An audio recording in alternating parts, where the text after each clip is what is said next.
Guys, അപ്പൊ നമ്മുടെ ചാനലിലെ ഫസ്റ്റ് ഗീവ് അവേ ആട്ടോ ഡിക്ലെയർ ചെയ്യാൻ പോകുന്നത്. അപ്പൊ സ്കൂളൊക്കെ തുറക്കാറായല്ലോ. അപ്പൊ ഞാൻ വിചാരിച്ചു വൈ നോട്ട് നമുക്കൊരു back to school give away ചെയ്യാന്ന്.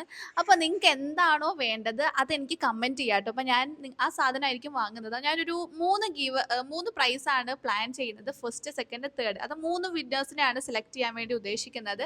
അപ്പൊ നിങ്ങൾ ചെയ്യേണ്ടത് നിങ്ങളുടെ നെയിമും നിങ്ങൾക്ക് എന്താണ് വേണ്ടതെന്നുള്ളത് കമന്റ് ചെയ്യാട്ടോ. അപ്പൊ നമ്മൾക്ക് എന്നെ കൊണ്ട് ആരെങ്കിലും ഹെൽപ്പ് ചെയ്യാൻ പറ്റുമെങ്കിൽ അതൊരു വലിയ കാര്യമായിട്ടാണ് ഞാൻ കരുതുന്നത്. അപ്പോൾ എന്ത് ഐറ്റം ആണോ വേണ്ടത് അത് ജസ്റ്റ് ഒന്ന് കമൻറ്റ് ചെയ്യുക. നിങ്ങളുടെ പേരും കമൻറ്റ് ചെയ്യുക. പിന്നെ നിങ്ങൾ ചെയ്യേണ്ടതെന്ന് വെച്ചാൽ ഈ ഒരു പർട്ടിക്കുലർ വീഡിയോ 5 പേർക്ക് ഷെയർ ചെയ്യുക. പിന്നെ എൻ്റെ യൂട്യൂബ് ചാനൽ സബ്സ്ക്രൈബ് ചെയ്യുക. ഇത്ര മാത്രം ചെയ്താൽ മതി. വെരി സിമ്പിളാണ്. അപ്പം നിങ്ങൾക്ക് വേണ്ട ഐറ്റമും പേരും നിങ്ങൾ കമൻറ്റ് ചെയ്യുക കേട്ടോ. അതിൽ നിന്ന് സെലക്ട് ചെയ്യുന്ന ആളെ ആയിരിക്കും നമ്മൾ ഗിവ് അവേ വിന്നറായിട്ട് ചൂസ് ചെയ്യുന്നത്. അപ്പോൾ നിങ്ങൾ എന്ത് സാധനമാണോ കമൻറ്റ് ചെയ്യുന്നത് ആ ഒരു ഐറ്റം ആയിരിക്കും ഞാൻ നിങ്ങൾക്ക് തരാൻ പോകുന്നത്.